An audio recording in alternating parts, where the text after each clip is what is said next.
es necesidades educativas especiales. ¿Ya? Buenas noches, buenas noches. Tal, gracias por estar aquí. Sé que es fin de semana, de repente quieren hacer cosas distintas, pero muchas gracias por estar aquí para aprender. Perfecto. Vamos a empezar. Hoy vamos a trabajar dos conceptos que es muy importante que los conozcamos. El primero es sobre las necesidades educativas especiales. ¿Tienen alguna idea a qué se hace referencia? ¿No? ¿De qué se trata? ¿Qué es lo que sugiere el NEE? ¿Qué es lo que necesitamos? ¿Y cómo es que identificamos a quienes necesitan un apoyo adicional de quienes no? Buenas noches Marina, buenas noches Nelly. Esas son las interrogantes que vamos a ir respondiendo hoy, ¿ya? El objetivo de la clase es que nosotros nos vayamos familiarizando con los enfoques, que también identifiquemos algunas metodologías que nos van a poder ayudar y sobre todo que también conozcamos algunos de los diagnósticos que se presentan con mucha más frecuencia en el aula, ¿ya? Entonces, empezamos.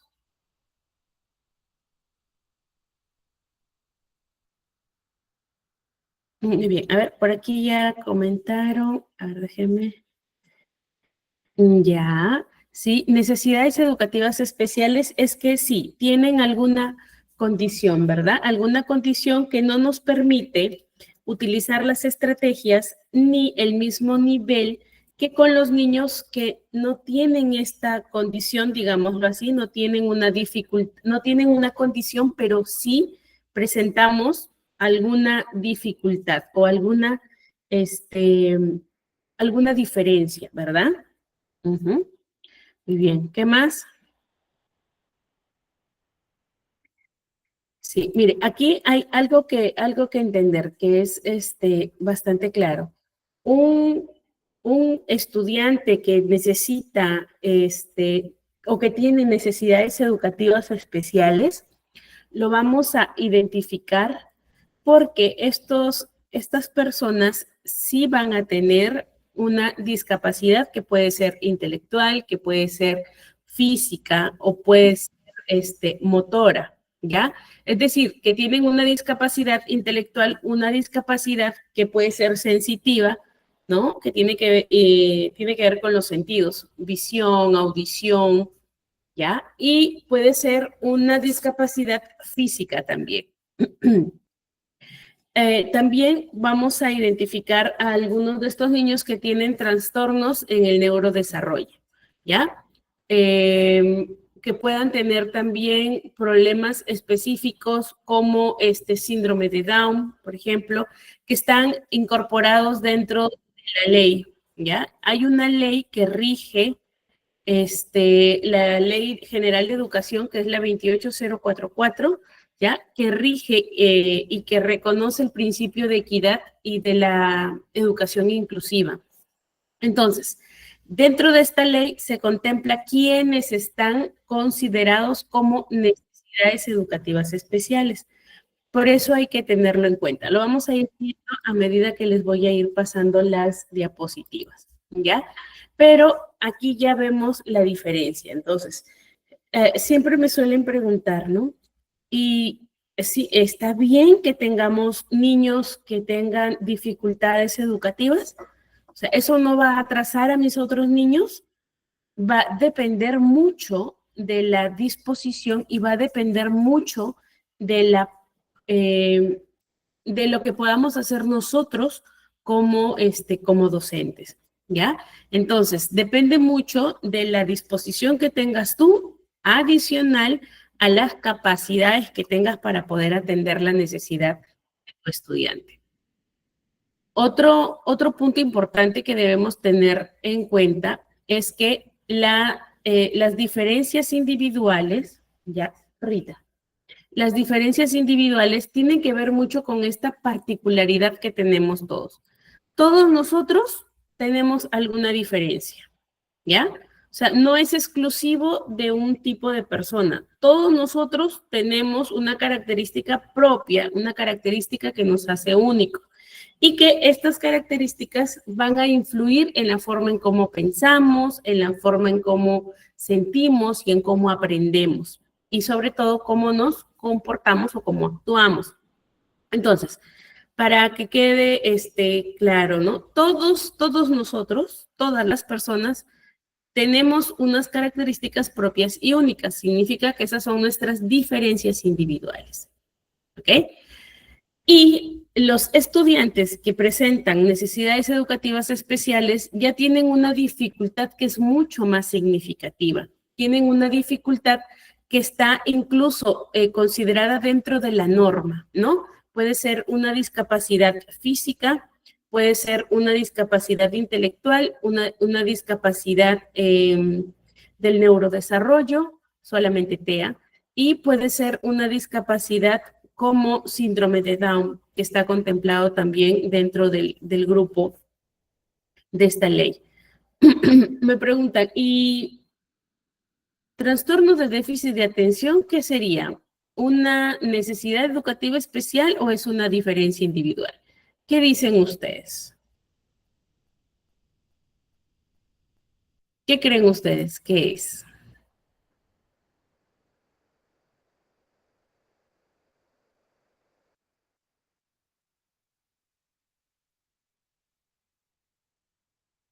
¿Será o no será?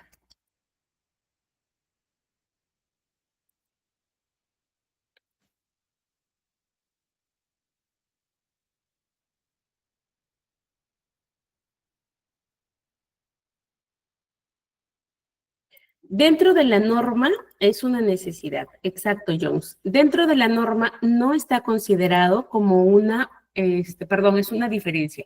No está considerado como una necesidad educativa siempre que, ahí viene el condicional, siempre que esto no interfiera en el proceso de aprendizaje.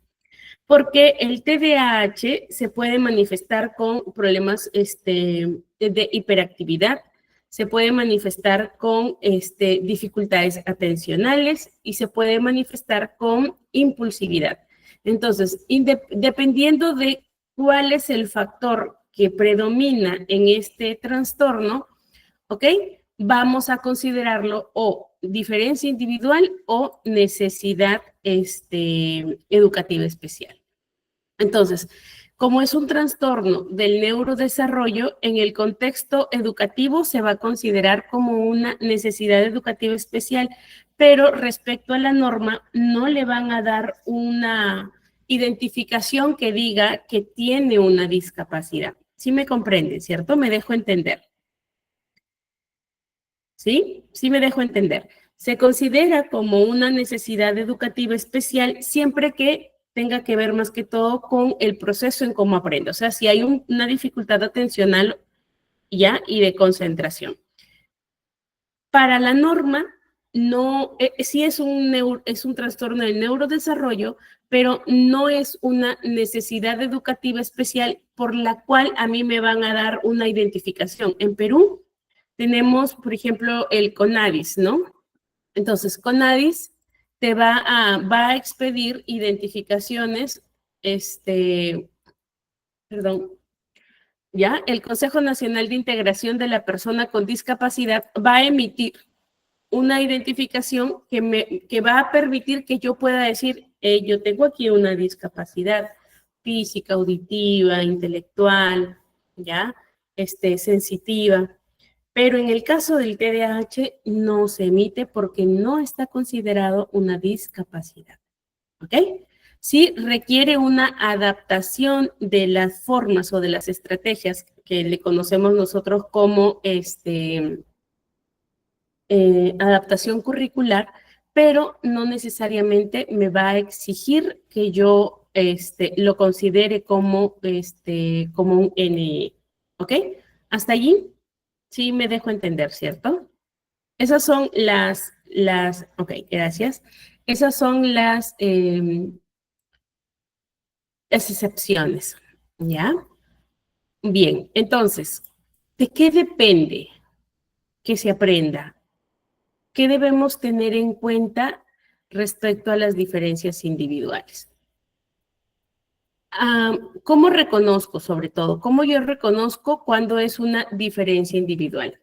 Allí les he puesto sobre el estilo de aprendizaje. Cuando nosotros vamos o estamos trabajando en aula, debemos tomar en cuenta esto, que para reconocer las diferencias individuales tenemos que observar, primero, cuál es el estilo en el que aprende mi estudiante, cuál es su ritmo de aprendizaje, cuál es su motivación, qué lo motiva, qué lo deja allí, qué lo tiene allí, qué lo hace levantarse de su cama y tener ganas de ir a la escuela, ¿ok? Y cómo se relaciona. Miren, 4 aspectos muy importantes. Cómo aprende, a qué ritmo aprende, qué lo motiva y cómo se relaciona. Entonces, en la clase anterior nosotros ya veníamos viendo acerca de las teorías socioconstructivistas, ¿verdad? O la teoría de Vygotsky. Entonces, aquí tiene que ver un poquito eso que ya habíamos estudiado. ¿Ok? ¿Por qué? Porque yo tengo que darme cuenta, ¿ya? Tengo que darme cuenta de estos elementos. Aquí en la PPT, ¿ya? En el material que ustedes tienen, indica, ¿no? ¿Cuáles son los estilos de aprendizaje? ¿Cómo es que aprendemos? Por ejemplo, ustedes, ¿cómo aprenden? ¿A quiénes se les hace más fácil aprender a través de lo que van investigando? ¿O se les hace más fácil aprender cuando escuchan que les expliquen o cuando ven material concreto, cuando les cuentan una historia, cuando se los reproducen como cuento, ¿no? ¿Quiénes aprenden de esa manera? Hay otros que dicen, no, yo prefiero leer y solito aprender, ¿no? No me gusta que me interrumpan, soy de aprendizaje muy individual, porque todos tenemos distinta forma de procesar la información. Entonces, hay que tener en cuenta esto, que muchos estudiantes pueden ser visuales, pueden ser auditivos, pueden ser kinestésicos, ¿ok? El punto importante es el ritmo. Yo recuerdo que un maestro de música, que era mi maestro también, me decía, yo estudiaba con personas más jóvenes que yo, ¿no? Y me costaba mucho aprender el instrumento, la destreza no estaba muy desarrollada. Yo le decía, me comparo con los chicos y me siento torpe, ¿no? Y decía, es que si bien es cierto, tu ritmo es más lento, pero una vez que te aprendes una pieza, no te olvidas, porque yo toco la pieza y tú al toque caes en la nota, me decía, ¿no? Entonces, ese es el ritmo de desarrollo, el ritmo de aprendizaje. ¿Cómo voy aprendiendo yo? Eso tenemos que identificarlo porque eso va a hacer que cuando los niños digamos, compiten, ¿no? Dentro del aula compiten, se comparan. Entonces, esto va a hacer que ellos entiendan que no es que sean menos inteligentes o no es que no tengan las habilidades, solo que están aprendiendo de distinta manera. Eso es un punto elemental que yo he visto en la práctica de algunos maestros, por ejemplo, de los maestros de las escuelas de alto rendimiento, donde hay mucha competencia. Acá en Perú hay unos COAR, le dicen COAR, que son los colegios de alto rendimiento, donde van los estudiantes que destacan más, entran a partir del 3er grado de secundaria y ahí es full competencia. Entonces, si yo soy inteligente y entré a un colegio de alto rendimiento, un colegio donde están los dotados, y aún allí yo siento que voy muy atrás, entonces, ¿cómo hago para trabajar eso? ¿No? Entonces, el entender cómo es mi ritmo de desarrollo y cómo es mi estilo de aprendizaje, qué me motiva y cómo interactúo con los demás, me va a permitir que yo no pueda disminuir mi ímpetu y también no pueda compararme con otros y sentirme que soy menos que otros porque aprenden mejor. ¿Ok?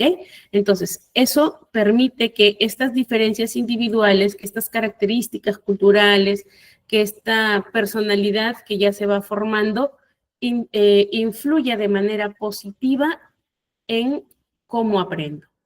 ¿Ok? ¿Hasta allí vamos bien? Perfecto. Muy bien. Aquí les ponía un poquito sobre estos estilos de aprendizaje, ¿no? Que puede ser visual, que pueden ser auditivos, que pueden ser kinestésicos. Kinestésicos tiene que ver con el hacer, ¿ya? Con el manipular. Incluso ahora muchas escuelas han adoptado otras metodologías, como es, por ejemplo, para enseñar las matemáticas, he visto algunos que utilizan método Singapur, por ejemplo, ¿no? Que es las matemáticas manipulativas. Entonces, la desfragmentación y la fragmentación y desfragmentación de números para poder entender, ya no enseñan como nosotros quizás aprendimos, ¿no? De memoria. Te lo tienes que aprender la tabla porque te la tienes que aprender. Ahora los hacen entender por qué.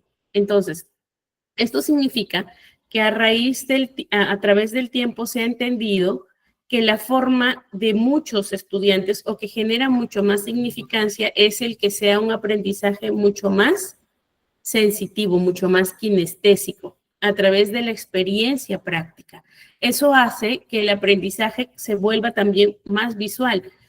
Y también suelo recibir estas preguntas. ¿Significa que si yo aprendo, mi aprendizaje es auditivo, solamente voy a aprender de manera auditiva?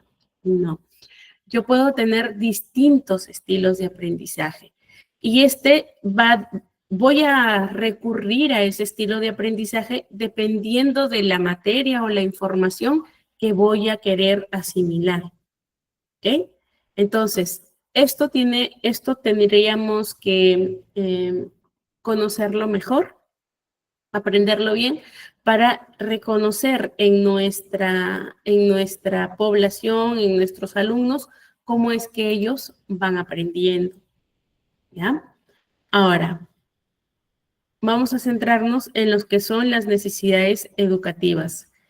Cuando les decía, ¿no? Al inicio, tenemos la norma, la ley 28044, que es la ley que regula la atención y la incorporación de estudiantes, ¿ya? De estudiantes que tienen alguna condición. ¿Por qué? Porque lo primero que dice es hay que tratarlos con equidad.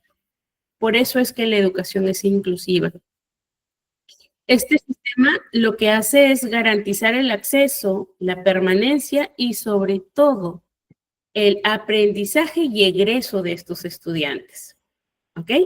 Ahora, eso es lo que dice el papel. Ahora, vamos al hecho. ¿Se logra? Es 50-50. Hay en algunas realidades que sí y en otras en que no se logra. ¿De qué depende? ¿Ya? ¿De qué depende? ¿De que nos regulen? ¿De que nos normen? ¿De eso depende? ¿Qué creen ustedes?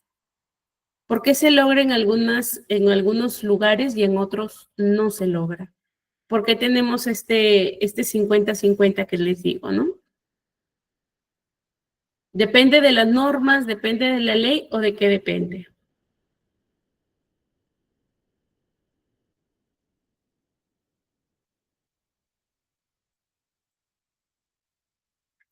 Depende de la voluntad que tengan los maestros, porque el trabajar con niños en inclusión implica que debo hacer adaptaciones curriculares, implica que debo entender de qué se trata la condición de mi estudiante.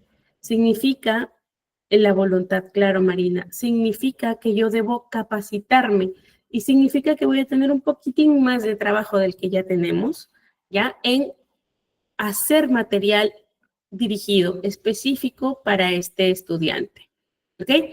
Eso implica que es necesaria mucha voluntad y que se logre el trabajo con la familia, ¿ok?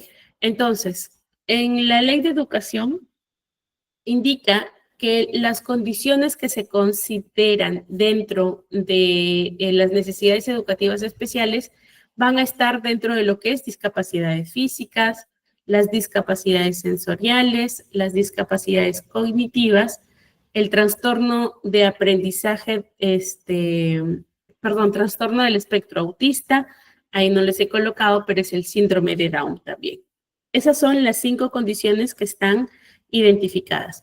Y las necesidades educativas transitorias, que son temporales, no es que el niño necesita apoyo temporalmente, como puede ser el TDAH. Si se trabaja por un cierto tiempo, se va a necesitar estas adecuaciones, pero una vez que el niño ya despega, cuando ya arranca, cuando ya adquiere las habilidades, va solo, ¿no? Con guía, pero va solo. Entonces, hasta aquí sí nos vamos, sí vamos comprendiendo, ¿verdad? Gracias, Jonelsi. Harina, listo, gracias. Muy bien, vamos a ir viendo. ¿Qué entendemos por discapacidades del desarrollo? ¿Ya? O en ese grupo, ¿cuáles están incluidas en las discapacidades del desarrollo? Estas son condiciones que van a afectar la parte motora, la parte física, ¿ya? Lo cognitivo y lo emocional y social.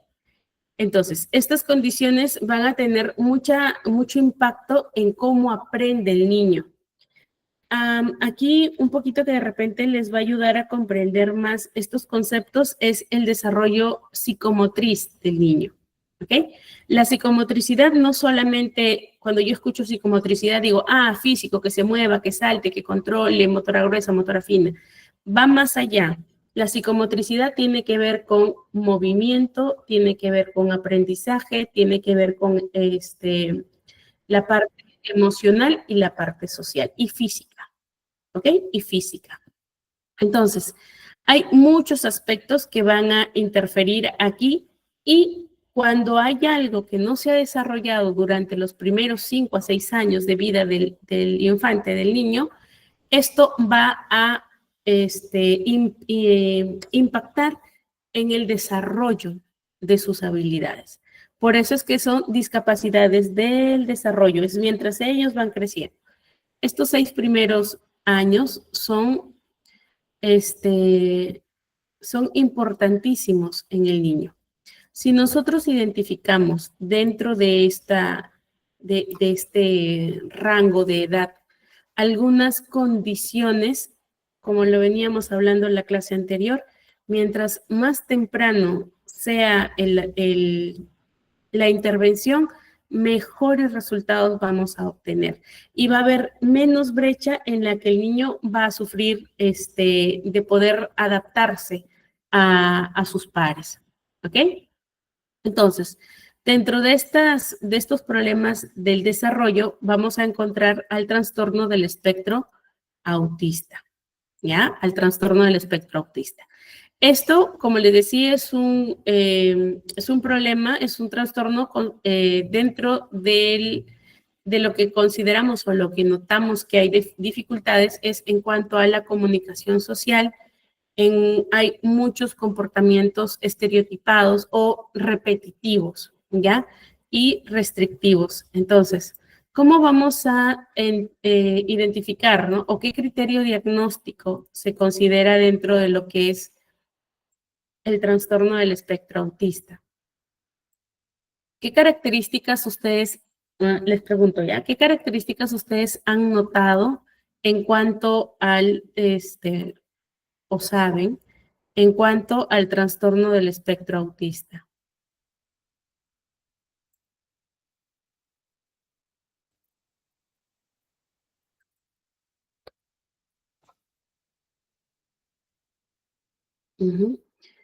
¿Hay comunicación verbal?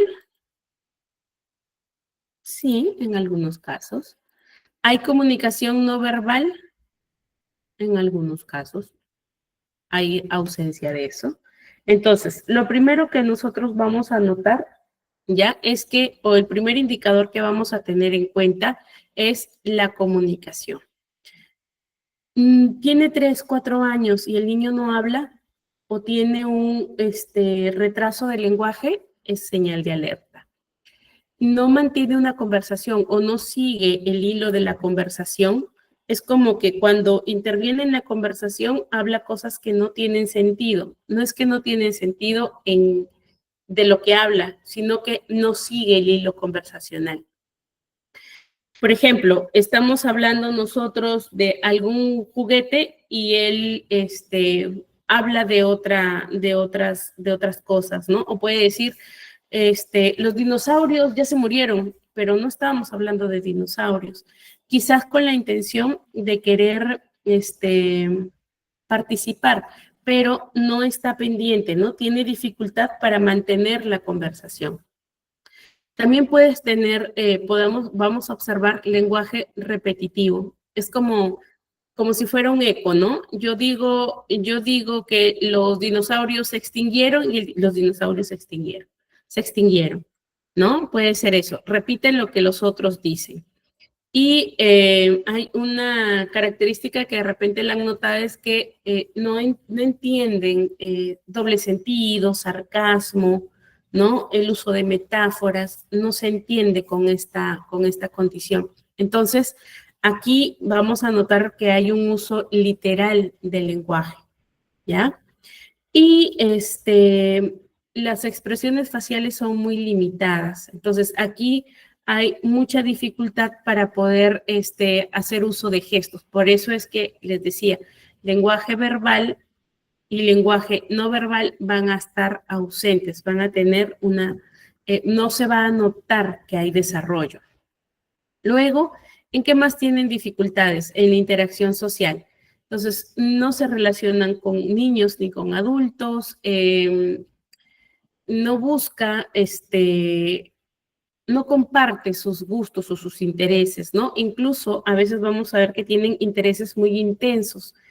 Un tema, como es monotemático, ¿no? Un tema y sobre ese tema investigan y se vuelven diestros en el tema, pero no buscan compartir intereses con otras personas, ¿no?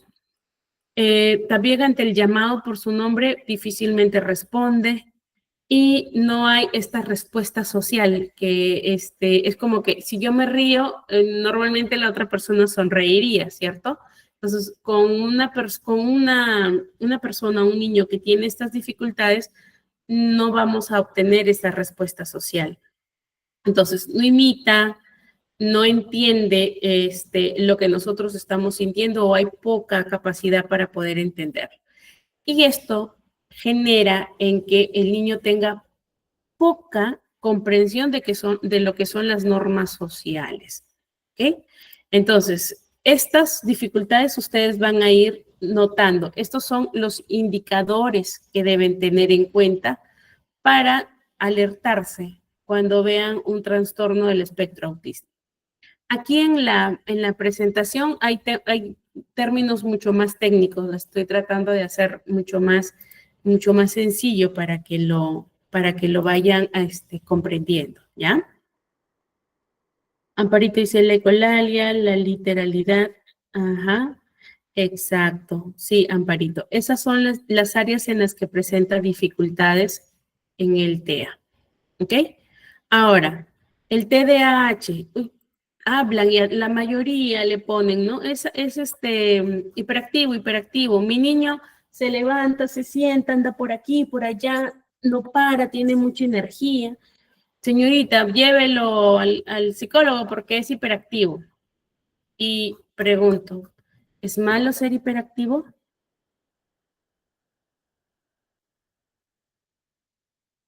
¿Será malo? No, ¿verdad? Es más, niño que se mueve, explora y aprende. Niño que está quietecito y lo siéntate y te quedas ahí como cuando entrenamos a las mascotas, ¿no? Ahí sentadito. No hables, no respires y ahí está. Ok, entonces eso es lo que hay que dejar claro. Cuando siempre me dice, pero ese niño es muy hiperactivo. Sí, está bien, tiene energía, tiene que gastarla, tiene que explorar. Ahora, ¿qué debemos notar nosotros? ¿Qué debemos tener en cuenta? Lo primero que debemos tener en cuenta es que vamos a identificar síntomas en cuanto a inatención, en cuanto a hiperactividad y en cuanto a impulsividad, ¿ya? La inatención vamos a ver que no presta atención a detalles, en cuanto a actividades que son más que todo las actividades académicas que requieren exigencia, que requieren atención, ¿ya? ahí va a tener bastantes dificultades porque no presta atención en estas actividades. Les cuesta mucho.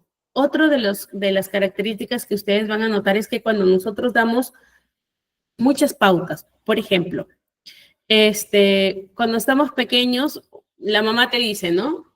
Ya, te levantas temprano, tu ropa está en la mesa, en la silla, te cambias, te lavas los dientes, te pones la ropa y bajas a desayunar, supongamos. Fueron muchas cosas, muchas tareas. Miss, no se ve el título de lo que está compartiendo. Ok. Lo chico. Allí. Gracias. Entonces, son muchas tareas. Y yo le digo eso y el niño ya se perdió. No, ¿qué me has dicho, no? Ya mejor me distraigo en lo que me gusta, ¿cierto? O por ahí yo vi algo y ya me perdí, me distraje. Entonces, hay mucha dificultad para prestar atención en estas tareas o en estas actividades cotidianas. Cuando yo le hablo, como no hay que me mire, no hay contacto visual o él está distraído por otro lado o haciendo otras cosas o quizás pensando otras cosas, pareciera que no me escucha cuando yo le hablo, ¿no? O no me escucha cuando se le habla directamente. De esto decanta en que el niño no pueda seguir tareas, instrucciones, no pueda terminar tareas. ¿Por qué? Porque nosotros solo nos encargamos de decir las indicaciones, pero no nos cercioramos de que esas indicaciones fueran entendidas. Por eso, antes de decir, no, es inatento o no, tiene aquí problemas, no sigue indicaciones, cerciórate. Si yo le pregunto, ¿está comprendido? A ver, explícame qué es lo que vas a hacer. O sea, hay que clarificar, ¿ya? Y si el niño te explica esto, ok, ya lo entendió. Va, ya está. Ya se entendió la instrucción. Pero si no, entonces hay que desglosar las indicaciones, ¿ya? Hay mucha tarea, no quiere hacerlo, se enoja, se frustra, prefiere hacer lío para no hacer la tarea que hacerla. Entonces, aquí el niño siempre va a evitar hacer estas tareas que le van a exigir esfuerzo mental, ¿ya? Por lo tanto, va a mostrar disgusto y ese disgusto nosotros lo vamos a evidenciar con conductas que de repente no son apropiadas, con berrinches, con tirar cosas, salir corriendo o jugar en vez de hacer actividades que le van a requerir esfuerzo, ¿ya? ¿Les parece conocido que pierden todo? Pierden lápices, pierden cartuchera, pierden cuadernos, pierden loncheras. Ok, esa es la característica. Pierden objetos necesarios para sus tareas y sus actividades, ¿ya?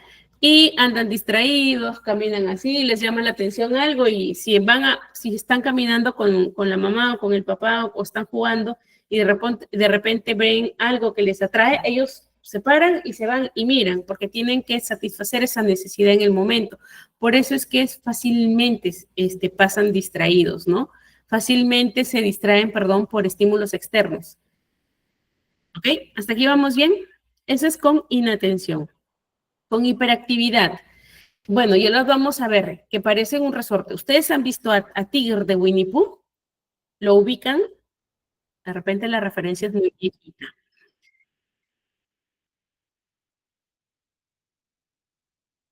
¿Ok?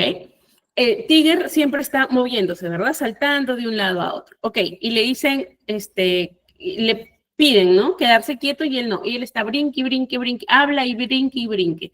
Ok, esa es la hiperactividad. Es que se mueve constantemente, incluso en situaciones en las que debe permanecer sentado o en las que tiene que esperar. ¿Ok? Entonces, se levantan en situaciones en las que tiene que esperar, se mueve constantemente, ya está que tamborillea los dedos, ya está que se jala el cabello, ya está que molesta a un amiguito, corre o trepa en situaciones en las que no debería estar haciendo o jugando de esa manera, ¿no?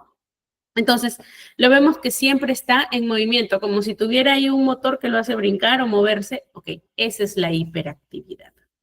Es distinto a que el niño dentro del juego esté corriendo, jugando, saltando. Es distinto. ¿Ok? Por eso lo confundimos, que el estar en movimiento, que es un movimiento, digámoslo así, coordinado, se confunde con este movimiento que no se manifiesta en el ambiente ni en el momento oportuno. ¿Ya? Entonces, esto hace pues que se le imposibilita a estos niños que ellos puedan sentarse en la mesa, jugar una partida de ludo, o que puedan jugar monopolio, o que puedan jugar actividades que les requiere, que les exige un ocio tranquilo. Definitivamente no lo van a hacer. Entonces, allí notamos la hiperactividad. Y la impulsividad es esto, por ejemplo, yo que les hago esta pregunta, ¿no? Yo les digo, chicos, ¿cómo podemos identificar un TED? Ya, lo identificamos porque tiene esto, porque no puede estar quieto, porque no se puede callar, porque habla cosas inoportunas, porque no tiene filtro social. Ah, esa es la impulsividad. Antes de que yo termine de preguntar, ya está respondiendo, ¿verdad? En la escuela, muy bien, hora de lonchera, vamos a lavarnos las manos, vamos a hacerlo por grupos, grupo azul, grupo amarillo, grupo naranja, primero el azul y el que es naranja ya está ahí primerito. Y tú dices, no, tú no eres grupo azul, eres grupo naranja. No, yo quiero, y ahí está. Esa es la dificultad para esperar su turno, ¿ok? Y, por ejemplo, lo típico, ¿no? Que están hablando unas personas y es como que ahí mete su cucharita, ¿no? Hiciste, interrumpe conversaciones, se inmiscuye en conversaciones, de repente en juego de otros, no respeta el espacio o la individualidad de otros. En otras características que también se nota la impulsividad es, por ejemplo, estar jugando y estar emocionado y de repente, muerde a otro. Y le dices, ¿pero por qué mordiste? Y dices, no sé por qué mordí, no sé. No te sabe dar explicación del comportamiento que tuvo. Ese es otro rasgo de impulsividad. Entonces, ahora conociendo todo eso, ustedes ya van a saber identificar un poquito más y poder discriminar cuando se trata de una condición normal que se espera en la edad del niño, de la niña, o cuando ya hay una anomalía, cuando ya hay digamos así, una desfrecuencia de cómo se manifiesta la conducta, ¿ya? Recuerdo mucho que los papás de un paciente me decían, ¿y por qué mi niño es así? O sea, ¿qué pasó? ¿No? Y yo le digo, bueno, puede ser ambiental, puede ser genético, puede ser biológico. Hay muchos factores que pueden contribuir a este desarrollo, pero lo que sí le digo, cuando se detecta a tiempo, este factor ambiental nos juega a favor. ¿Por qué? Porque cuando nosotros cambiamos ya o cuando nosotros estimulamos esto que puede ser porque no se le estimula a tiempo, porque de repente el niño fue prematuro o porque de repente tuvieron algunas complicaciones en el embarazo o de repente por allí se consumió alcohol o se fumaba sin tener conocimiento del embarazo, quiero pensar eso, ¿ya? Sin tener conocimiento del embarazo. Entonces, estos factores ambientales nosotros los podemos trabajar con terapia, ¿ok? Con intervención. Entonces, allí nos facilita un montón. ¿Ok? Cuando ya es parte físico, sí se tiene que utilizar otros factores como el tratamiento farmacológico para que nos pueda ayudar, ¿ok? Para que nos pueda ayudar en el progreso de nuestro niño, de nuestro paciente, ¿ok? A ver, por acá hay una preguntita que me dicen si es igual que, ¿es lo mismo hiperactividad e hiperkinésico? mm, se pueden confundir los términos, y creo que yo por ahí lo he dicho. A veces los usamos como sinónimo o se puede usar en lenguaje común, pero sí hay una diferencia, ¿no? Un matiz diferente allí. Entonces, la hiperactividad tiene que ver con el movimiento excesivo, ¿ya? Y lo hiperkinésico tiene que ver con el trastorno del movimiento, ¿ya? Con un trastorno, digámoslo así. Hiperactividad es dificultad nada más para que tú te quedes quieto, pero lo hiperkinésico ya es un trastorno. Richard, levantaste tu manito. Sí, buenas noches. Yo le hice la pregunta porque yo soy de educación física Ujú, y siempre escuchamos a los profesores cuando llevamos el curso. Había un curso de educación física especial, pero era muy somero y hablaba sobre el hiperactivo y el hiperkinético. Los dos somos de movimiento, pero como usted decía, el trastorno TDAH, el hiperactivo, tiende a ujú, moverse constantemente. Uno está hablando, ellos no te escuchan y no prestan atención.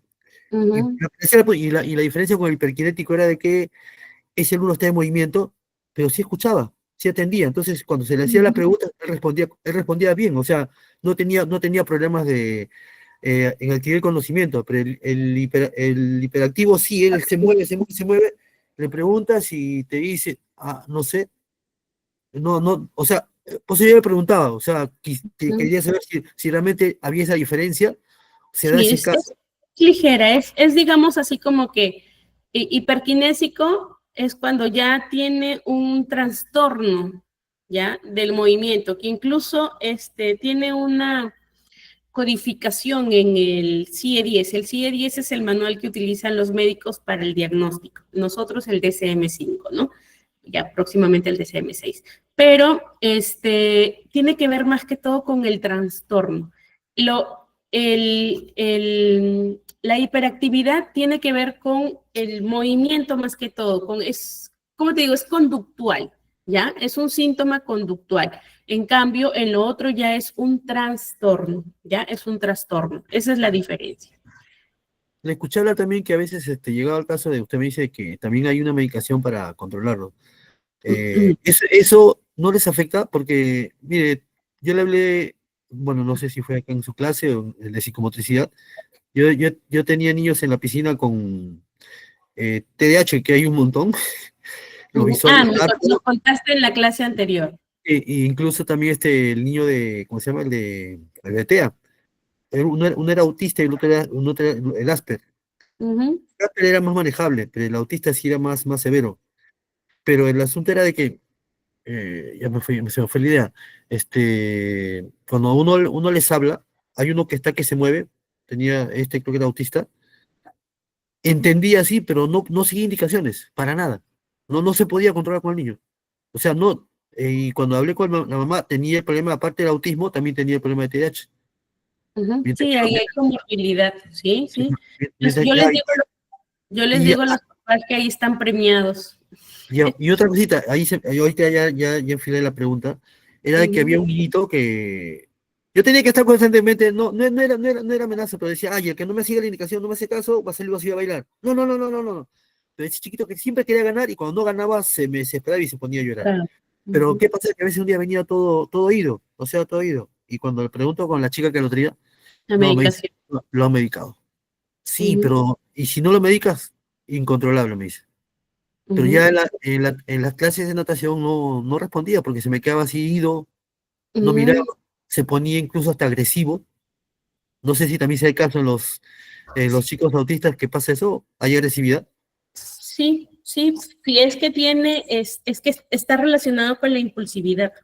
Ah, ya. En la impulsividad no miden riesgos. Incluso la medicación que les dan es justamente por esto, porque en estos casos pueden incluso hasta lesionarse o lesionar a otros. Es por eso, ¿ya? Es porque no hay, por ejemplo, golpean, tiran objetos, entonces utilizan esa medicación. Hay algunos que utilizan la farmacología, otros utilizan medicina homeopática. Entonces, depende mucho de los padres, ¿no? hay medicación que es muy, muy fuerte para los niños y sirve como sedación. Entonces, ok, está bien, ya no te va a dar problemas el niño, pero el niño no avanza. Y hay otra medicación, depende también de la dosificación que dé el pediatra o el neurólogo, porque esa medicación no la dispone un psicólogo. Ahí es un trabajo interdisciplinario. El neurólogo. Influye bastante también el uso excesivo de los dulces, porque me hablaba la chica que lo tenía niño, que la mamá por hacerle, o sea, congraciarse, le daba chocolate y le daba caramelos, y el niño dice que el niño tendía a descontrolarse, a estar muy movido, inquieto, sin hacer caso, todo eso. ¿Influye eso también? ¿O la alimentación? Ahí justo hay un protocolo NEMACHE. En el protocolo NEMACHE, él habla mucho de la alimentación, ¿no? Incluso hay ciertas dietas o ciertos alimentos que les quitan. Hay mucha esta corriente de padres que cuando les han diagnosticado que sus hijos tienen algún trastorno del neurodesarrollo han hecho un cambio completo en la alimentación, por celiaquía, por azúcares, harinas procesadas. Entonces, ¿se ha visto que hay una mejoría? Sí. Todo es por la alimentación, no necesariamente, pero sí hay que cuidar mucho la alimentación. ¿Por qué? Porque cuando hay estos casos, a veces no han desarrollado o no se segrega esta hormona de la saciedad. Entonces, el niño puede comer por impulsividad. Es como cuando tú estás mirando la tele y comes cancha, no te das cuenta de lo que comes, ¿no? O vas al cine y no te das cuenta. Entonces, pasa algo así en estos casos. Por eso es que les tienden a cuidar mucho la alimentación y dentro de eso está el hecho del el uso de los azúcares, ¿ok? Entonces, habría que investigar un poco más de lo que es este protocolo de NEMACHE respecto a la alimentación para cuidar o para ver con qué se le puede nutrir. Otras corrientes hay que el uso de omega 3 ayuda a mejorar las conexiones neuronales, por lo tanto se observa mejora en los casos de los niños que tienen trastornos del neurodesarrollo, ¿no? Pero como les digo, son corrientes, es parte médica que tiene mucho que verse o ser tratado con médico. Por eso son trabajos que se hacen interdisciplinarios, ¿no?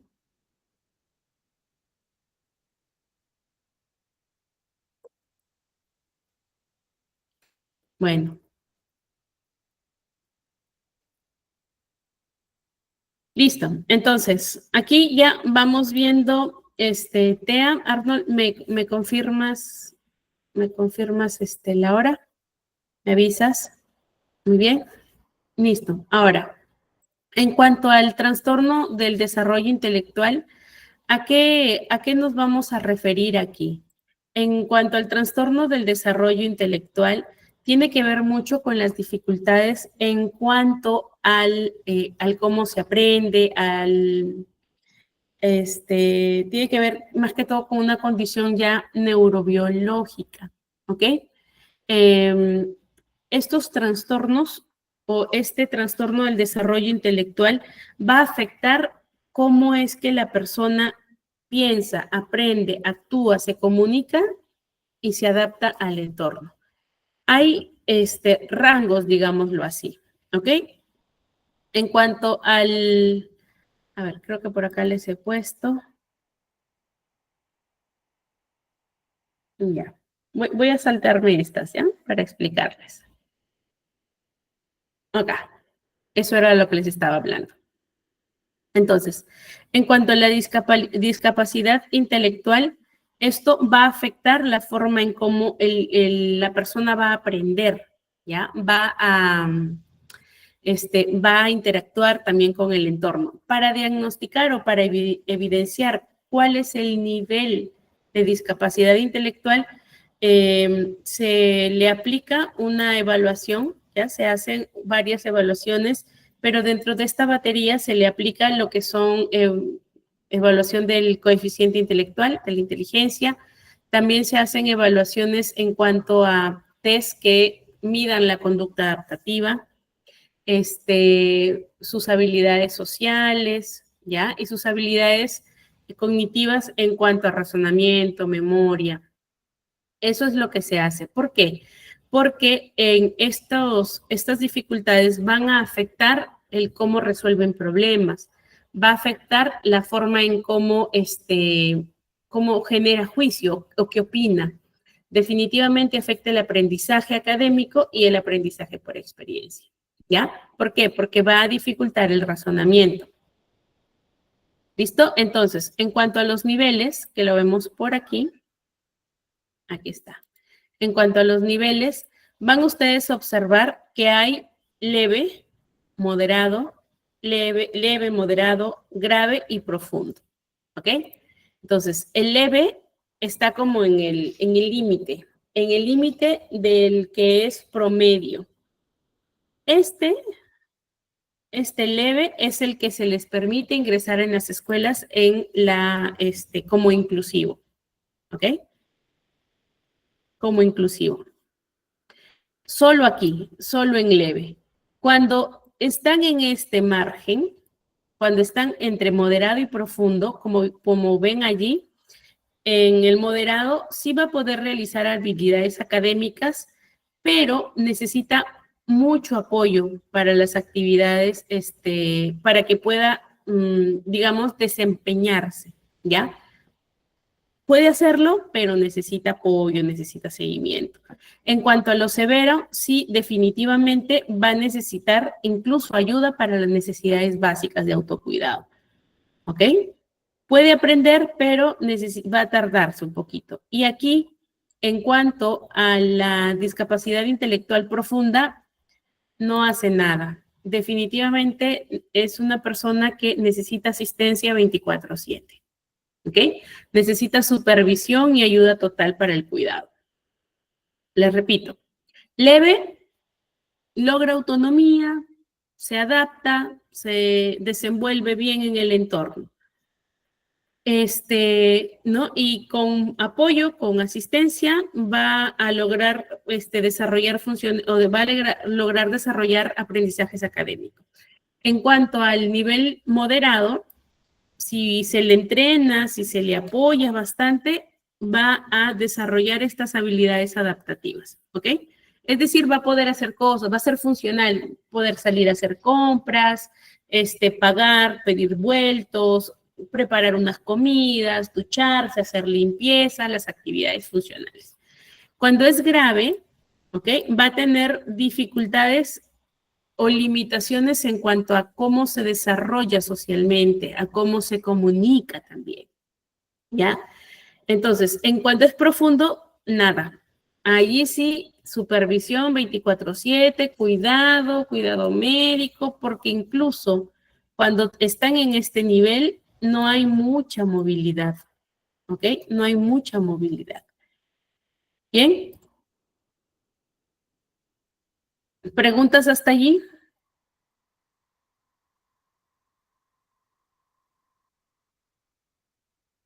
Vamos bien. Vamos a darle unos 5 minutitos más, ¿ya? ¿Pueden? ¿O ya tienen cosas que hacer?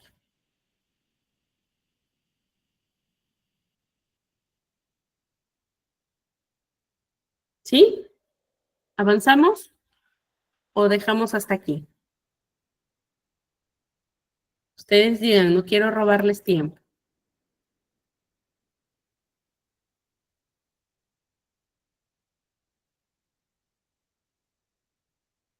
Dale, gracias. Avanzamos entonces. En cuanto a las dificultades de aprendizaje, vamos a identificar la dislexia, por ejemplo, dislalia, discalculia, algún trastorno auditivo o trastorno del procesamiento verbal de la información. ¿Ya? Aquí, dificultades de aprendizaje. ¿Ya? Estos de acá. ¿Han notado ustedes? ¿Se han dado cuenta? ¿Han identificado de repente en el aula algún problema que tienen los niños para leer o para escribir.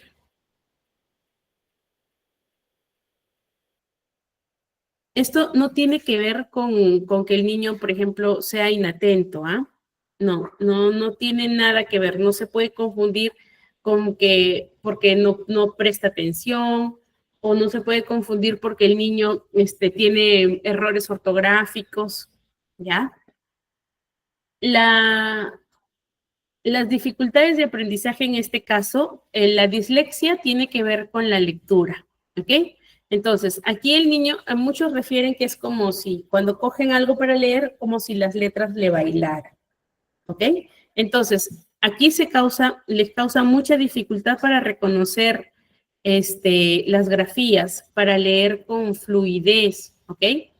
Tienden a estar muy dispersos respecto a el poder comprender lo que están leyendo también. Y aquí se evidencia que hay muchas inversiones o muchas omisiones, ¿ok? O muchas omisiones en cuanto a la escritura. Si lo logran, van ustedes a darse cuenta. No les he puesto fotitos de eso, ¿no? Ya. Ya, no les he puesto fotos de eso. Lo pondré para el siguiente grupo. Listo. ¿Qué más vamos a tener en cuenta aquí? La discalculia, ¿ya? La discalculia tiene que ver con hacer operaciones básicas, ¿ya? Manifiesta esta dificultad en comprender conceptos matemáticos, como hacer restas, hacer sumas, difícil. Incluso yo les iba a sugerir, hay un, no sé si ustedes tienen esta plataforma que se llama HBO, ¿ya? Max es ahora, perdón, es Max es ahora. Ahorita busco el nombre del documental, ¿ya? Documental Max.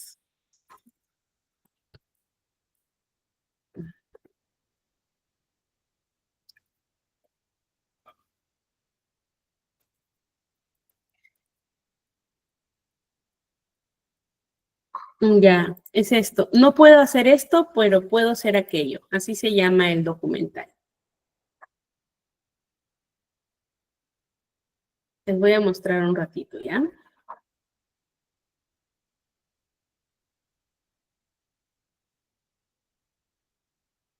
Ya. Si en algún momento tienen la oportunidad de verlo, con este video van a entender un poco cómo es que se vive las diferencias desde la vivencia de los mismos niños que las padecen, ¿ya?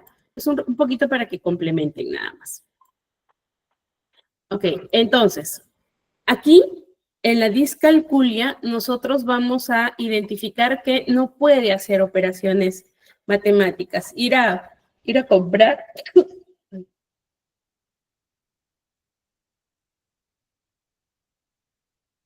Disculpen, ir a comprar, ¿ya? Ir a hacer pedir vueltos, hacer cambios de monedas, es muy difícil para estas personas que padecen estas dificultades en cuanto a la comprensión de los conceptos matemáticos, ¿ya? ¿Qué más hay? Trastorno del procesamiento auditivo. Sí, Rita. Dice que aquí hay dificultades en cómo procesa y en cómo interpreta la información, pero esto no tiene nada que ver con cómo la recibe el cerebro, sino que no la logra escuchar, ¿ya? No la logra escuchar. Y eso también dificulta el lenguaje hablado, ¿ok?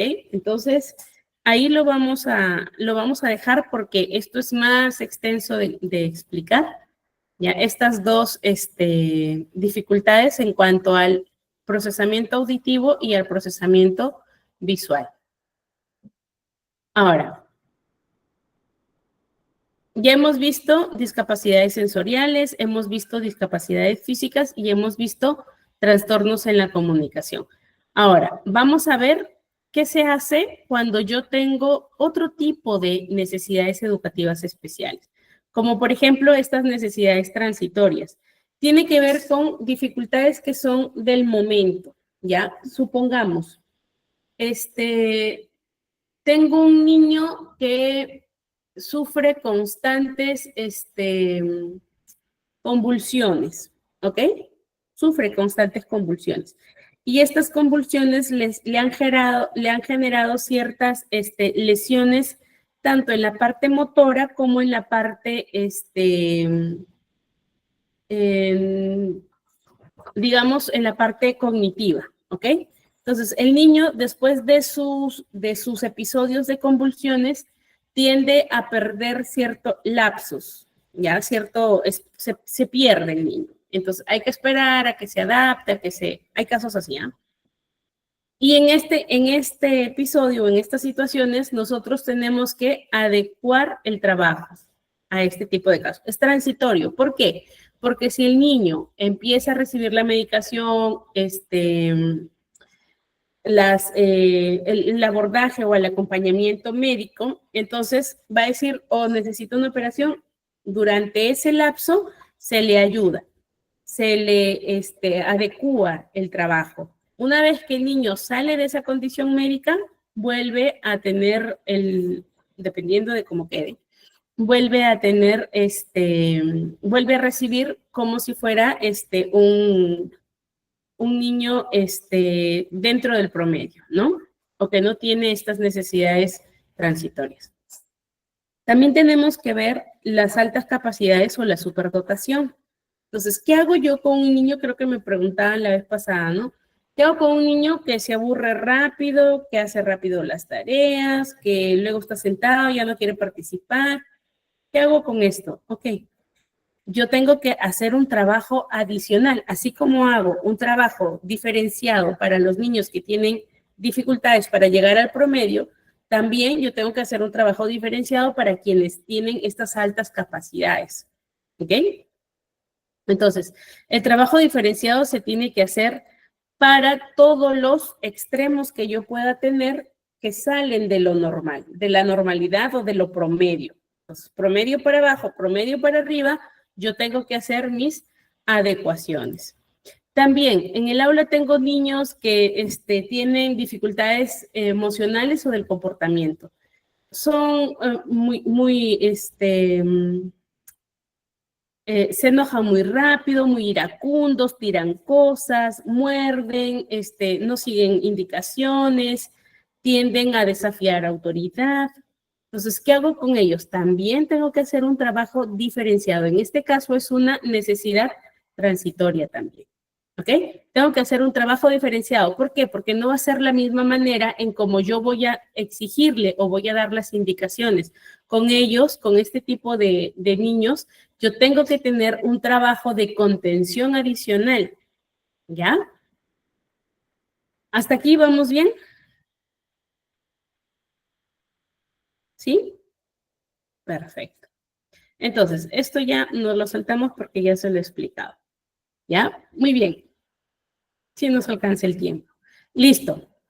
Aquí, después de haber ya conversado bastante acerca de cuáles eran estos tipos de trastornos, ya hemos visto un poquito de lo que es dislexia, hemos visto bastante de lo que es TDAH, lo que es TEA, lo que es discapacidad intelectual también. Entonces, yo les puse en el material algunos juegos o algunas actividades que yo puedo hacer incluso en casa para poder, reforzar el trabajo, ¿ok? Entonces, sí se ve, ¿cierto?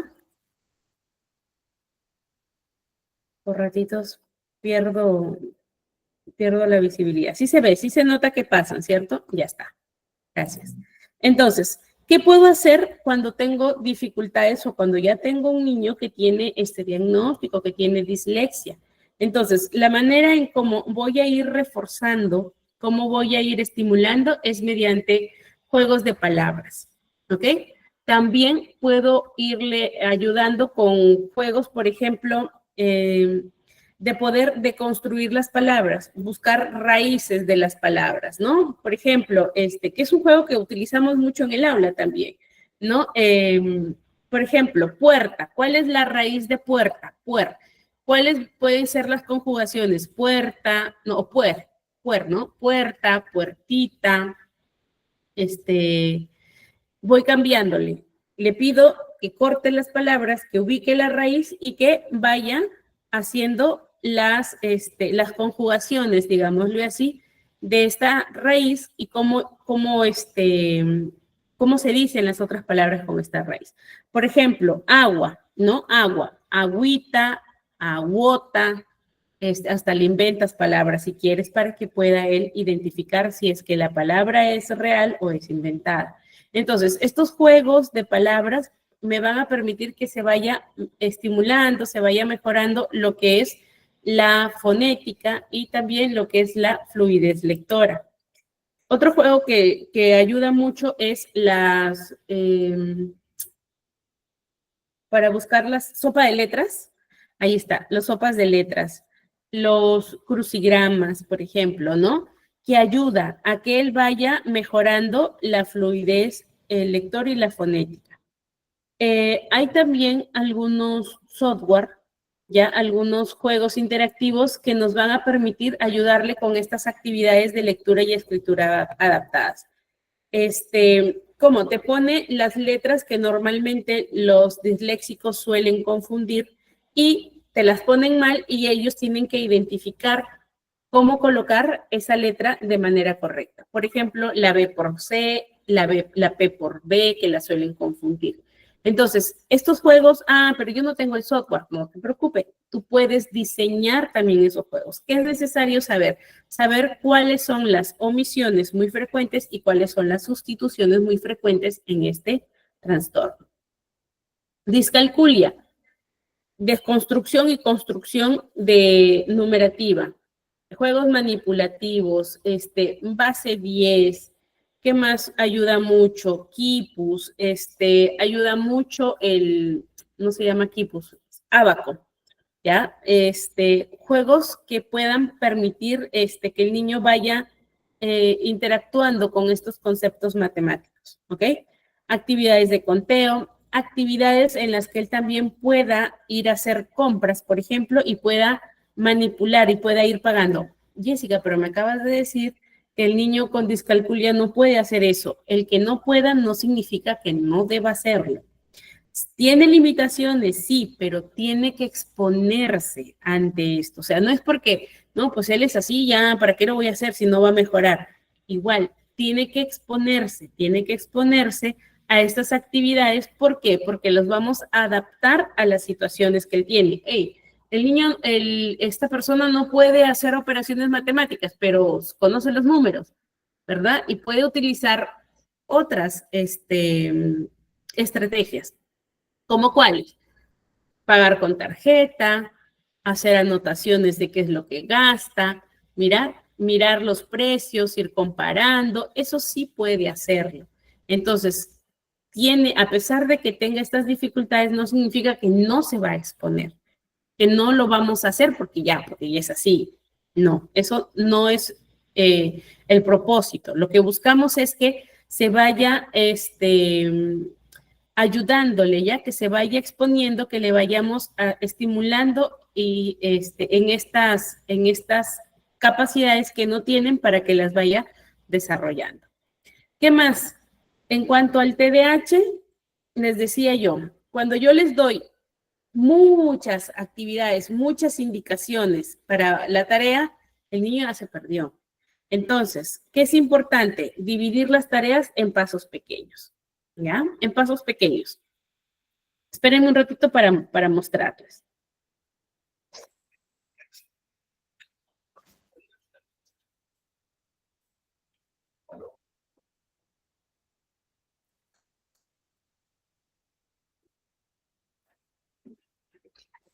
Ay, Dios, esto no es.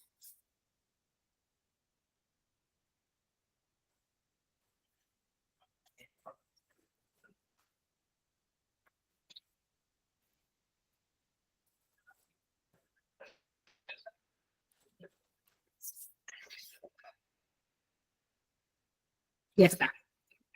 No sé si logran observar la cámara, ¿ok? Sí se observa mi cámara, ¿cierto? Ah, ya está. No se ve muy bien. Pero ahí, vamos a hacer el intento de mirar. Es el fondo, es el fondo. Ok, lo ven. Este es un trabajo de un niño con TDAH. Que lo estamos entrenando para la lectoescritura. ¿Ok? Yo le doy toda esta hoja y la indicación es, tienes que repasar las letras de toda esta hoja y porque es mucho trabajo para él en la exigencia de las actividades académicas. No, no quiero, no quiero, no, no, no. Ok, vamos a ir haciendo ciertas partes y luego vamos a hacer otras partes, porque aquí la consigna es que el niño repase, el niño ya lee, pero no escribe, ¿ya? Entonces, yo le pongo todo esto, él me lo lee, pero no lo escribe. Diría, su mamá decía, es flojito para escribir, ¿no? Pero no es por eso. Entonces, aquí lo importante es que yo ponga, divida las tareas. Puedes hacerlo con tarjetas. Pues él ya ha trabajado con tarjetas, por eso es que ahora hemos pasado a la hoja, porque ya en tarjetas, o sea, cuando no ve que es mucha tarea, él la hace. Pero ahora tiene que adecuarse a lo que va a encontrar en la escuela, ¿verdad? Entonces, hemos empezado a implementar lo que son las hojas para que él vaya repasando. Lo termina, sí, siempre que sean 3 o 4 líneas y con letra grande. Pero ya cuando le hemos ido acortando el trabajo, el niño ya empieza a tener o a mostrar conductas de oposición. Entonces, ¿qué buscamos? Darle las pautas por partes, ¿no? Entonces, ok, hoy vamos a trabajar esta parte. De aquí en 10 minutitos juegas, saltas, vienes y pasas esta otra parte y antes de terminar la sesión terminas esta otra parte. Y lo hace, pero partiéndole la tarea, dividiendo la tarea en pasos pequeños. ¿Para qué? Para que el niño pueda también ir entendiendo, no se agobie con todo el trabajo que tiene que hacer. Y lo importante es que dentro de la rutina yo le permita al niño moverse. ¿Por qué? Porque tiene estas dificultades, o sea, no se puede estar quieto, se aburre rápidamente, hay que ayudarle a que tenga actividades en las que pueda pararse, que esté dentro de la rutina, ¿ok? Porque en este caso que les explico, ya sabe el niño, llegamos, hacemos cierto trabajo, tiene un relojito en el que le marca el tiempo que ya tiene el para descanso. Entonces, escucha el relojito y dice, ok, mis 2 minutos, juega, estira, se levanta, tiene un cojín en el que puede jugar o hacer la actividad que él quiera. Decide. También tiene una lista de juegos en los que puede trabajar, que más o menos tarda el tiempo que tiene de descanso. Luego vuelve a hacer la actividad, suena la campana nuevamente y tiene el tiempo. A veces dice, no, quiero seguir. Entonces, le gusta la actividad y continúa. Eso es lo importante de establecer rutinas, de dividir la tarea en pasos pequeños y permitir que el niño pueda moverse. ¿Ok? Yo estoy adaptando el trabajo para que por intermedio de ese trabajo, de esa intervención o esa actividad, él vaya desarrollando las habilidades que requiere para que el trabajo sea autónomo. Sí me dejo entender, ¿verdad? Ok. Ahora, ¿esto lo debería hacer la psicóloga? Sí, señora. ¿Toda la vida usted va a pagar por psicólogo? No. Usted también. Y además, con el psicólogo están, creo que 2 o 3 veces a la semana. En casa tenemos que usar las mismas estrategias que utilizamos en consulta, porque si no, no hay uniformidad en el trabajo que se lleva con este niño y no se ve el avance que se proyecta. ¿Ok? Entonces, por eso es importante que cuando ustedes vean o en su realidad tengan niños, amigos, hijos, vecinos, parientes que estén pasando por estas dificultades o que tengan este abordaje, indicarnos, señora, también aprenda porque eso usted tiene que replicarlo en casa. ¿Ok? Entonces, eso es lo que se hace. Ahora, nos quedan 2 minutitos. En cuanto a las actividades, en cuanto yo tengo niños que de repente dicen, no, es muy agresivo, pega, muerde, golpea, tira cosas, aquí hay que diferenciar que pueden ser dificultades conductuales. Les decía yo, Cuando tengo niños que tienen dificultades en cuanto al manejo de su enojo, poco contacto social o poco tino social, no sabe comportarse, ¿no? Entonces, aquí yo tengo que hacer un trabajo diferenciado también. ¿Por qué? Porque primero tengo que enseñarle a esta persona a hacer la contención emocional. Luego de la contención, yo tengo que establecer un sistema de recompensas y de castigos, ¿ok? Que eso lo vamos a ver en una de las clases que tenemos sobre modificación de conductas, de este curso también. Y ahí lo van a entender más. Entonces, es importante que cuando yo tengo niños que tienen dificultades conductuales, primero les enseñe cómo hacer. Porque si yo solo le digo, debes portarte bien, no jales, no, no, no, no, y debes, y debes, y debes, el niño no va a entender, porque él no lo sabe. Tengo que enseñarle, tengo que mostrarle cómo se debe hacer. ¿Listo? Luego de eso, yo establezco un sistema de consecuencias, dice ahí. ¿Por qué? Porque este sistema va a permitir que el niño pueda entender qué se permite, qué no se permite, y cuando se hace algo que no se permite, tiene una sanción. Este es un sistema de castigos y recompensas. Y lo otro es reforzar conductas positivas. Entonces, el niño que normalmente muerde, pero esta vez hizo una pataleta, pero no mordió, yo refuerzo el hecho de que no haya mordido. Oye, pero hizo la pataleta, pero no mordió. Ya hay un avance. Eso refuerzo. Muy bien, Juanito. Hoy, a pesar de que te enojaste, no tiraste cosas. A pesar de que te enojaste, no mordiste. Vamos bien. Ese es el premio, ese es el reconocimiento. Entonces, hay que tener un trabajo diferenciado con niños que tengan estas dificultades conductuales. El oposicionismo desafiante, aquí sí hay que igualmente tener un sistema de recompensas, trabajar mucho con lo que es modificación conductual y en cuanto a este caso, digamos, a este diagnóstico, sí también se trabaja ay, se me fue la palabra, se trabaja de la mano ya con médicos. ¿Por qué? Porque en algunas situaciones sí se requiere un trabajo farmacológico. Yo normalmente o habitualmente trabajo primero conducta. ¿Ok? Primero conducta, conducta, conducta, conducta, validación, conducta, y después de eso ya vemos si funcionó el programa, bacán. Si no funcionó, pasamos con médico. ¿Por qué? Porque normalmente los médicos que hacen es medican, pepean al niño y no se corrige, no se arregla nada. ¿Ok? No se transforma nada, no ayudamos más que a que el niño esté allí ensimismado o dopadito, ¿no? Entonces, por eso es importante que cuando tenemos estas dificultades de oposicionismo, yo no ignore estas conductas, ¿ya? No ignore las conductas negativas, tengo que estar allí pendiente de cómo reacciona eso. Imagínense 3 tiempos. Esto es el momento del berrinche. Esto es qué pasó antes de que sucediera el berrinche y esto es cómo actué o cómo actuó después del berrinche. Entonces, se mide en 3 tiempos. La conducta que se da, el antecedente y el consecuente. Tengo que estar pendiente de registrar cuáles son estas conductas porque esa información es valiosa para que nosotros luego podamos establecer conductas a modificar, podamos establecer sistemas de recompensas también y sobre todo ofrezcamos al niño que dentro de todo él puede tener control para decidir cómo comportarse. ¿Ok? Nos vamos a quedar aquí. El resto, ustedes lo van mirando, no es tan difícil, no están difíciles las actividades, ¿ya? Pueden ir mirando y también les he colocado unos videos, unos enlaces para que ustedes puedan ir mirando, inspirándose. Y importante, ¿qué debo tener en cuenta cuando yo quiero escoger una actividad?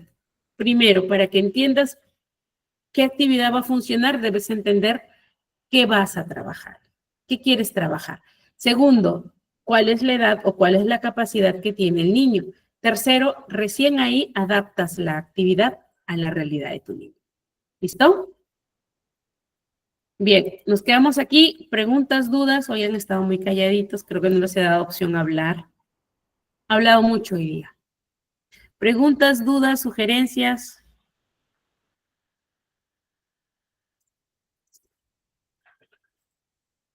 ¿Todo bien? ¿Un niño con TDAH bien guiado y tratado puede llevar una vida normal? TDAH. Sí. Yo, TDAH. Ya hasta mis 30 tenía bastantes dificultades. Ya luego he ido mejorando mucho. Sí, sí se puede. Es que no significa que no vaya a volverse funcional, sino que somos malentendidos, digámoslo así.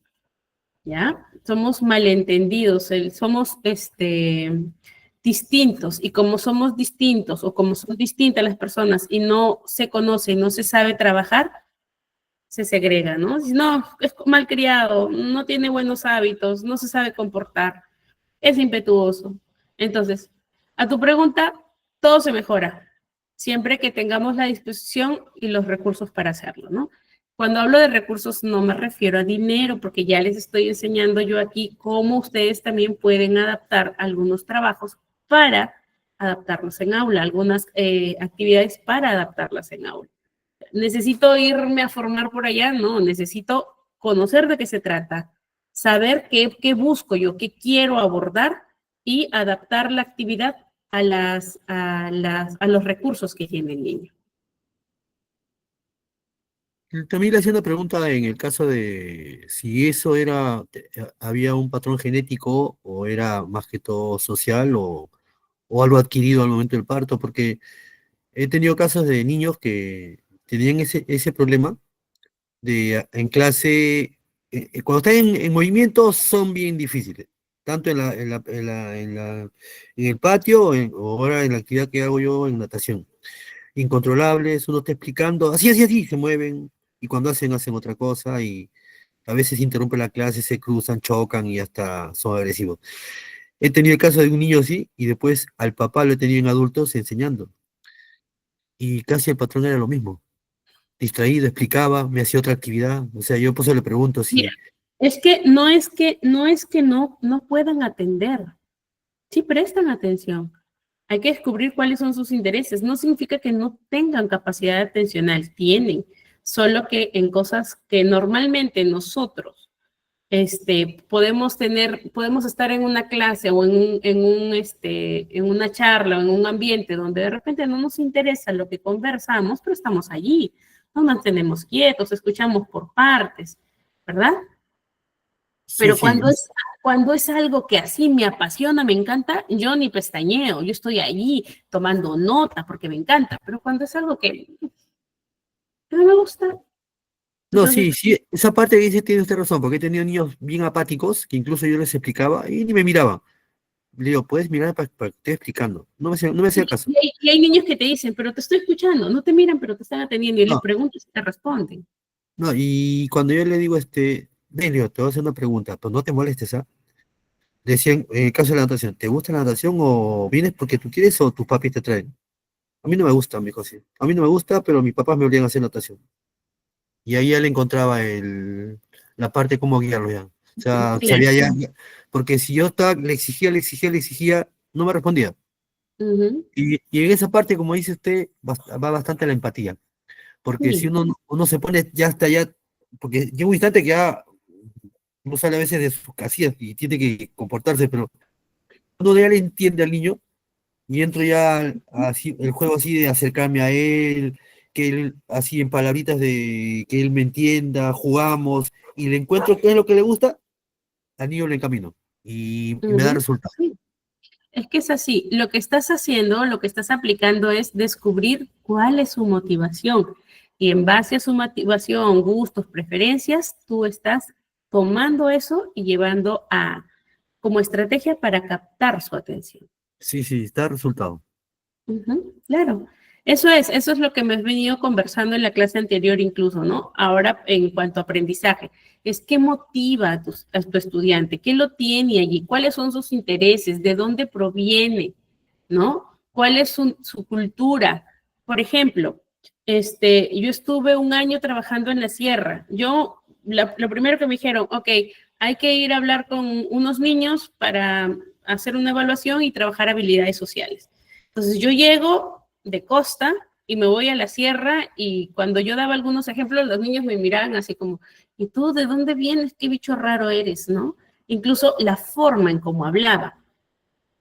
Y cuando caí en cuenta en eso, le digo, verdad, ustedes no saben de dónde soy yo. Entonces, en un mapa les presentaba de dónde era, les decía por dónde había estado y que si es que alguna vez ellos no entendían los ejemplos que yo daba, me avisaran para poder cambiarlos o de repente ellos podían dar ejemplos, ¿no? Entonces, el nivel cultural, o no tanto el nivel cultural, es la cultura, de dónde provenimos, también influye mucho en conocer o identificar qué motiva a mi estudiante. ¿Ok? Justo hoy en asesoría estaba, antes de la clase, una niña está en música y me dice, yo no entiendo por qué me hacen hacer esto, esa canción ni me gusta, esto de acá, ¿por qué me hacen aprender? Yo me molesto. Está en la adolescencia, entonces está en plenos cambios, ¿no?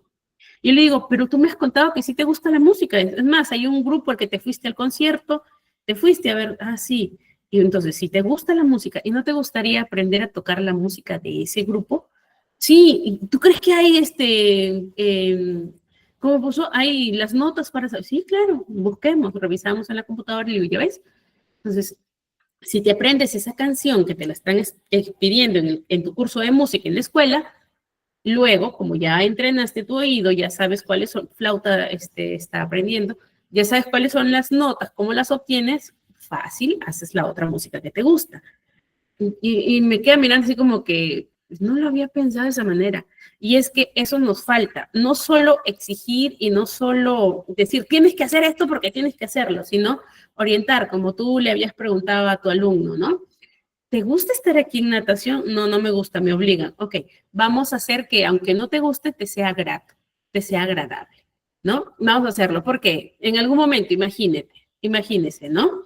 Estás en una piscina y de repente ves que un niño se cayó y toda la gente está, ayuda, ayuda. Tú vas a estar en toda la capacidad de poder ayudarlo. O en la playa, ¿ves? Entonces le das un sentido de por qué, aunque no nos guste, es importante aprenderlo. ¿No? Es como yo le digo, aunque no nos guste, hay que hacerlo, hay cosas así. Incluso yo los fastidio a mis pacientes y le digo, a mí no me gusta bañarme, pero es mentira, sí me gusta, ¿ya? Y yo me tengo que bañar, porque si no yo vengo toda olorosa y tú no vas a querer estar sentado aquí si yo huelo mal. No, entonces, no me gusta, pero tengo que hacerlo. ¿A ti te gusta comer? Sí. ¿Te gusta cocinar? No. Entonces, ¿por qué no te gusta cocinar, dejas de comer? Mi mamá compra comida, me dicen algunos, ¿no? Y le digo, ok, pero cuando tú seas grande y no tengas dinero para comprar comida, ¿qué vas a hacer? Cocinar. Y si no sabes, ¿qué haces? Te mueres de hambre. Entonces, darle el sentido no es solamente el hecho de obligarlos a hacer, ¿no? Sino que usar el recurso del humor, usar el recurso de para qué, la metacognición, ¿no? ¿Para qué estoy aprendiendo esto? A mí no me sirve ahora. Ok, ahora no, pero luego te va a servir. Entonces, de eso se trata. Cuando trabajamos con niños con necesidades educativas especiales y sobre todo cuando esto lo tenemos que adaptar a la realidad del aula, es importante que yo también no solo trabaje con el niño que tiene la diferencia, sino también trabaje con el entorno. ¿Por qué? Un aula que entiende y acepta la diversidad es un aula mucho más enriquecida. De grandes, nosotros nos encontramos ahora en nuestra etapa adulta, nos encontramos con 1,001 personas, ¿cierto? Todas distintas. ¿Qué pasa si yo soy un adulto que no tolero las diferencias? Soy un adulto que no va a poder trabajar en equipo, ¿verdad? Entonces, ¿para qué me sirve el entender cómo? Ok, ¿por qué? Porque en la vida te vas a encontrar así con muchas personas que son distintas. Y el entenderlas y el ser respetuoso con eso te va a garantizar a ti que vayas tranquilo, ¿no? Y ya mil y un discursos que pueden utilizar ustedes para explicar el por qué es importante enriquecer desde los primeros años, desde la primera infancia, el trabajo respetuoso, el trabajo amable, amoroso dentro de las aulas. ¿Listo? Entonces, gracias por la participación, gracias por sus comentarios. De hecho, eso hace que se enriquezca más la clase, ¿ya? Y no importa si nos quedamos unos minutitos más, yo encantada. Todo depende del tiempo que ustedes tengan también. ¿Listo? Entonces, que tengan bonito fin de semana. Nos encontramos el día de mañana para nuestra clase extraordinaria, una clase que vamos a adelantar, y el día lunes, igualmente a las 8 de la noche, para nuestro cierre de curso. ¿Bien? Entonces, los dejo con nuestro coordinador para que nos dé algunos alcances. Cuídense, que tengan bonita noche. Gracias.